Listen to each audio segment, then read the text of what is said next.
Welcome to the pop culture news here on The Experience. There's a ton of stuff going on right now, so let's jump right in. Now, as the press tour for Mufasa, the Lion King, goes on, reporters are starting to ask the film star Aaron Pierre about other projects coming up like HBO Lanterns. Now, back in October, Pierre was announced as Green Lantern John Stewart alongside Kyle Chandler, who's going to be playing Hal Jordan, in an upcoming series that takes the two intergalactic cops and has them trying to solve a crime in the middle of the American heartland. Now, when asked about playing the role, Pierre told comicbook.com, "What I can tell you is that the team are just super, super excited to have this opportunity to bring the story to the people.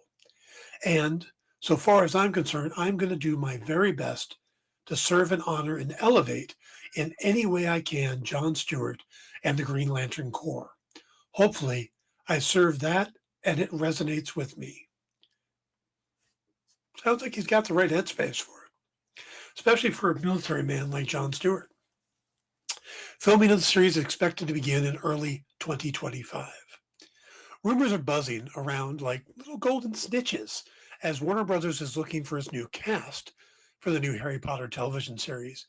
And while there have been no news on the children's roles, other than that they're basically auditioning everybody, the faculty of Hogwarts is getting a lot of attention with claims that uh, Papa Asidu is up to play Severus Snape.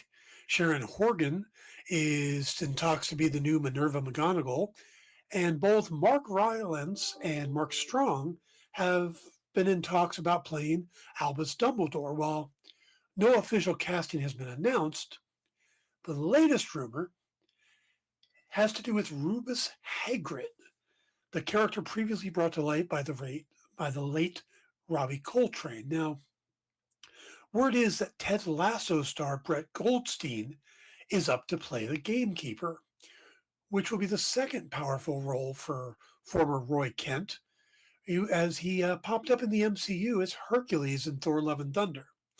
Now, it may be a while before we have any of these roles confirmed, as the series itself isn't expected to debut until later in either 2026 or as far as 2027, but that won't stop the sites from reporting the rumors.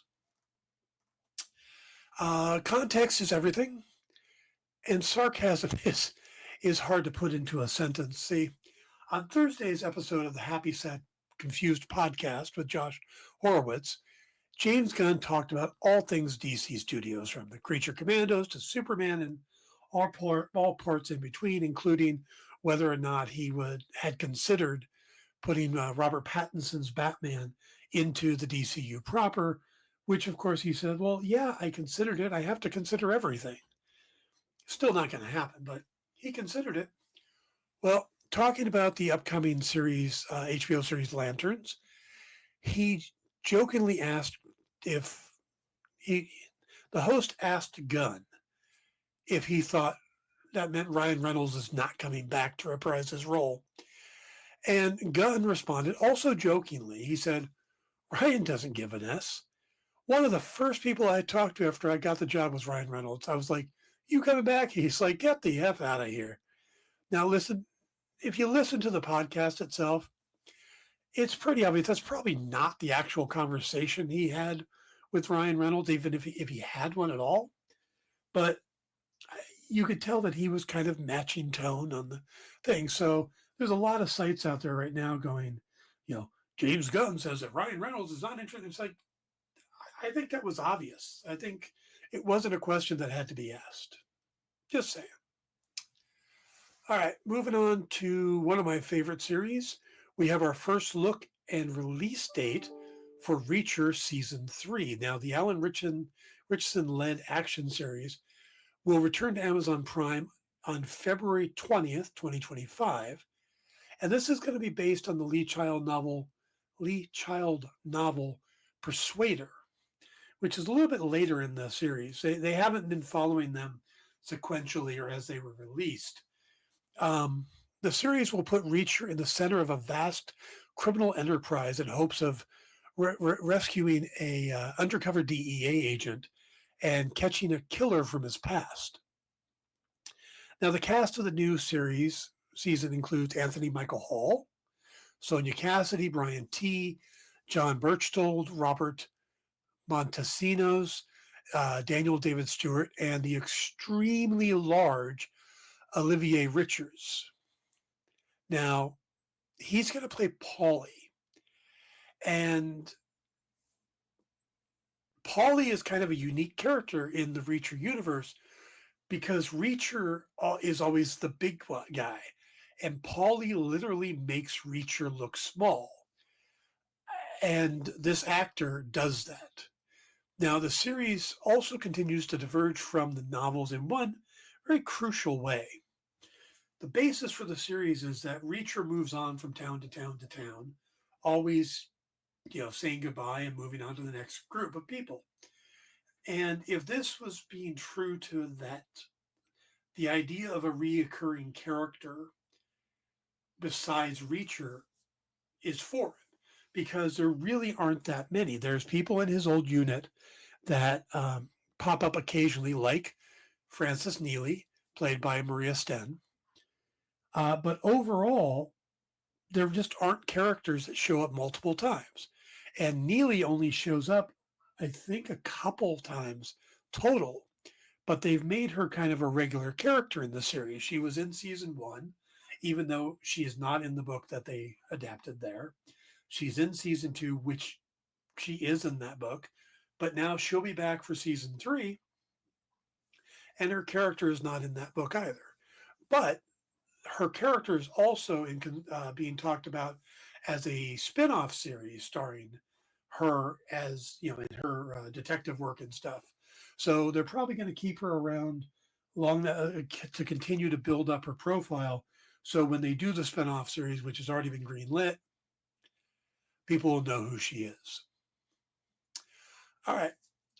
Over the weekend, Wicked is continuing to do well at the box office, but it was actually the 1939 film, The Wizard of Oz, that sort of made news. See, a pair of ruby slippers worn by Judy Garland, who played Dorothy, of course, went up for auction and sold for a record-breaking $28 million. That is the most money ever paid for a movie prop.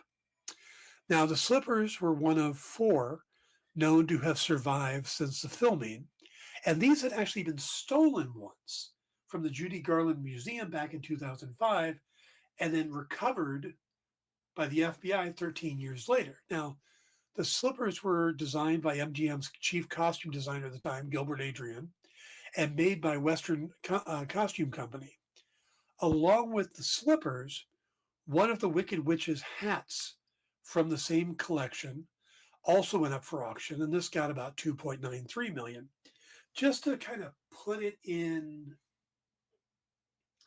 relations or put it in perspective, recently Warner Brothers sold off some of the tumblers they have had from the Batman Begins Christopher Nolan series, and those only sold for $3 million each.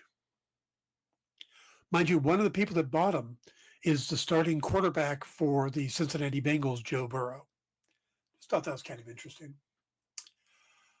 Moving on, the Hollywood Reporter has said through their Heat Vision newsletter that the upcoming Superman movie will be doing a few days of additional shooting in the Los Angeles area in the near term. And this is, and of course, they reference the fact that this is, shortly after some test screenings took place. Well, of course, everybody ran with that. Oh, they're doing reshoots.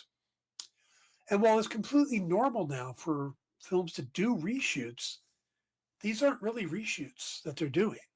According to director James Gunn, when asked if the report was true, he said, sort of, not a few days. We're doing a day and a half of pickup shots.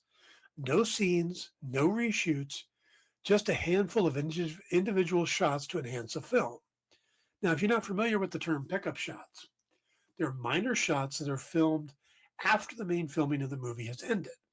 They're used in a variety of reasons, including filling in gaps, logistical connections, improving quality, experimentation, establishing shots, close ups, and matching shots. Basically, it's like, ooh, this scene would work so much better if we had a close up of their face right here. Well, or we really need a better establishing shot of the town before we push in to see him standing on the street. Those are the things that get done in pickup shots. And that's what they're doing. They're not actually doing full on reshoots. The Golden Globes were announced today. Um, and there was some really good stuff. Penguin got Best Actor, Best Actress, and Best Series nominations. I think they also got that for the Critics' Choice Awards, and then one of the two had Best Supporting Actress as Penguin's mom. But Catherine Hahn got nominated for best performance by a female actor in a television series, musical or comedy category, for Agatha All Along. Now, recently, Catherine Hahn had said something that made it sound like she was done playing the role. She had said that it was a good series to say goodbye to a character. But she wanted to make it clear after this that, yeah, she's not necessarily done. Um, she clarified, saying, I think I meant that we were very satisfied by the way the Agatha All Along ended, the arc of the story being told there. I think everyone would be thrilled to come back, of course, in any capacity. It was very life-altering, deep experience in Atlanta, Georgia. With just this very small cast on a soundstage, day after day, so she's willing to come back and wants to come back. She says, I'm so proud and I'm thrilled for Marvel. They were so supportive of a tiny, fabulous female and queer-led show. Han gushed on the heels of the nomination, adding that she hopes the recognition will buoy for investment in diverse, character-driven stories, even from the bigger franchises. So it's nice to see Marvel actually getting awards for the actors, just like with DC, for the actors instead of just special effects and sound and makeup and stuff. And finally, one of the fun things about Star Wars is that they tend to canonize things that you wouldn't expect, like seeing Ahmed Best appearing as Kelleran Beck in an episode of The Mandalorian. Now, while best known for his role as Jar Jar Binks, Best played Beck in the Star Wars Jedi Temple Challenge. It was a live-action Star Wars themed game where kids would try to become Jedis by going through a series of challenges. Best hosted the show as Beck, Jedi Master Kelleran Beck, of course, and that becomes canonized when he appeared in The Mandalorian as the Jedi who rescued Grogu from the temple when Order 66 happened. So that's just a neat way that they canonize something that you wouldn't think necessarily would be canon. Well, with the Skeleton Crew, they canonized a species of creatures that actually first appeared in the now defunct Disney theme park 3D show Captain EO. In the ride, or adventure, however you want to call it, EO, played by Michael Jackson, had a sidekick named Fuzzball, who's basically like a winged cat that would sit on his shoulder and stuff. The creature, but we hadn't seen it anywhere else because Captain EO Star Wars, it's not official, right?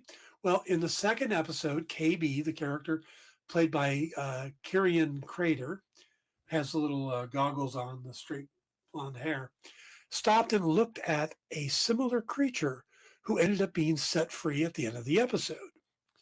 And this basically canonized them. Now, if you're wondering what Captain EO, which ran in the Disney parks from 1986 to 1998, has to do with Star Wars, well, the 17-minute movie was actually executively produced by George Lucas, which explains all the creatures and stuff in there, and was directed by Francis Ford Coppola. And did you know the Spider Queen in it is Angelica Houston? There was a lot going on in that little thing. And it cost almost $1.5 million per minute to make that. All right, guys, that's the news for today. Remember to stick around for Minute to Skim It, Mint Hunter, and Kicking It with Henri, which is all here later today. And also on Friday, we have a new show at 1 p.m. Eastern that goes through all the books that are available for final order cutoff. And basically that means is that's the last Monday will be the last day that retailers can put in orders. So on Friday at 1 Eastern, we're going to go through all of the books that are coming up on the cutoff so that you can see what they are and make sure you call your retailer and let them know what you want before it's too late. So, all right, guys, thanks for tuning in. Please hit those like and subscribe buttons and join us on all the great shows here on The Experience. Have a good day.